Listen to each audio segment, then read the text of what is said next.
Hello again. This is Jonathan Wright, Dr. Wright, from the Tahoma Clinic in good old Tukwila, Washington. This particular one is going to be about the hidden meaning of strep throat. What's this, a hidden meaning to strep throat? Doesn't it just mean I got a bacteria called strep in my throat and it hurts and I have to take some antibiotics and all that kind of stuff? Well, that's the unhidden meaning, the obvious meaning. Well, the hidden meaning I got from a book from a Professor Frank Oski, O-S-K-I.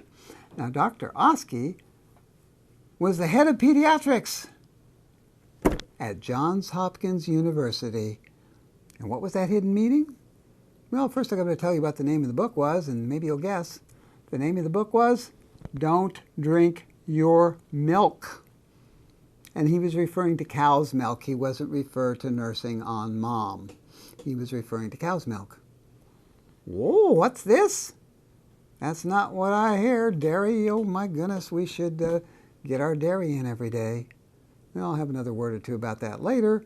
But right now, what did Dr. Oski have in his book? Dr. Oski had in his book a reproduction of a letter that he received from a pediatrician who practiced in Alabama. And what that pediatrician reported to Dr. Oski is that he had learned that if one child or more in a family, because usually the kids got strep throat, if he just had mom and dad get rid of all the milk and dairy and cheese and everything made out of milk, get rid of it, that those kids never got strep throat again. No kidding. They never got strep throat again. Until maybe one of them got to be a rebellious teenager and went out and ate a pizza with cheese, and what do you know? Here comes the strep throat. Now, is the strep bacteria in the milk?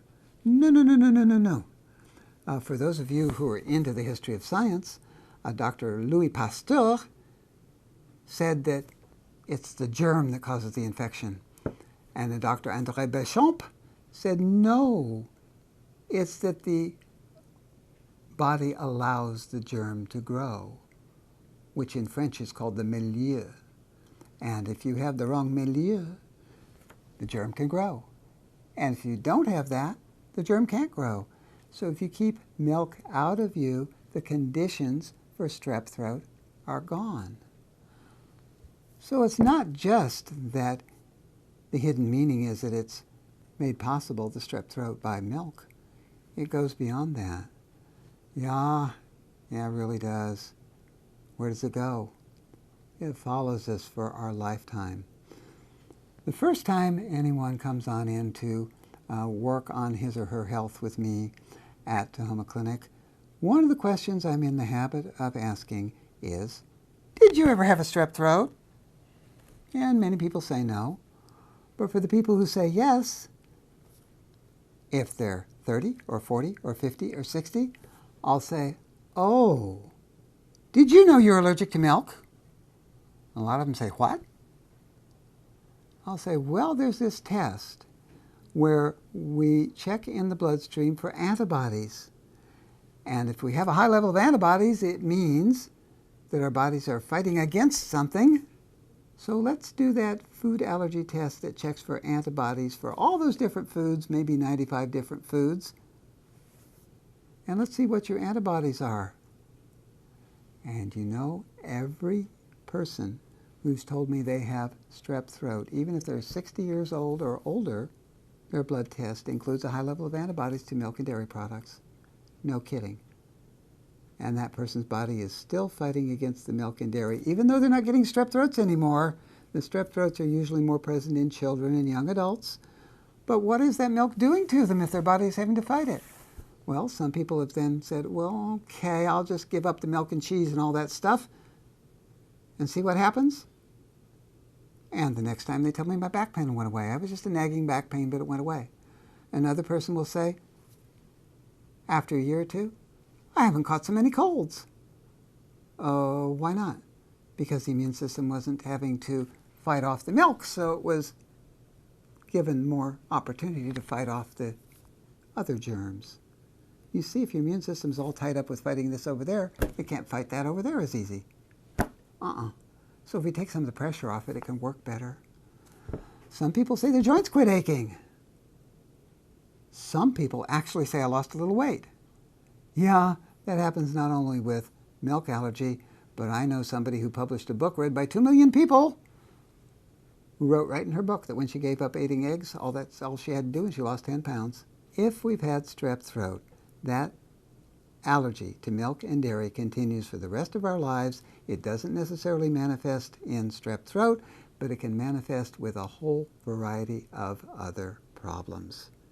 Very seriously, folks, the hidden meaning of strep throat is going to keep following us along and giving us health problems from minor to medium to occasionally major unless we give up the milk and the dairy. Go look up the Harvard Nurses Study. Harvard Nurses Study. Just put that into your search engine. And you might add the word milk and the word osteoporosis. What the Harvard Nurses Study found of over 80,000 women studied for a number of years, it was well over a decade, the more milk, the more osteoporosis. Did I yell that? Yes, I did, because it happens to be true. It's from Harvard, it must be true, right? And then there's the Harvard Physician Study. And that was only 28,000 physicians, because guys don't cooperate with research as well as ladies do. So there wasn't 80,000. And what did they find? The more milk and dairy, the more prostate cancer. Yes, the more milk, the more dairy, the more prostate cancer. And I'm sorry, but the Dairy Association is not going to advertise that. But back to the hidden meaning of strep throat. If you've had a strep throat, you're allergic to milk and dairy. If your kids have had strep throats, they're allergic to milk and dairy. And even if we grow out of the ages where we get that strep throat, that milk and dairy allergy stays with us. That's just life and the way it is. So please pay attention, if you've ever had a strep throat, to its hidden meaning, because you can improve your health by doing so. Hey, thank you for watching and listening. Be with you another time.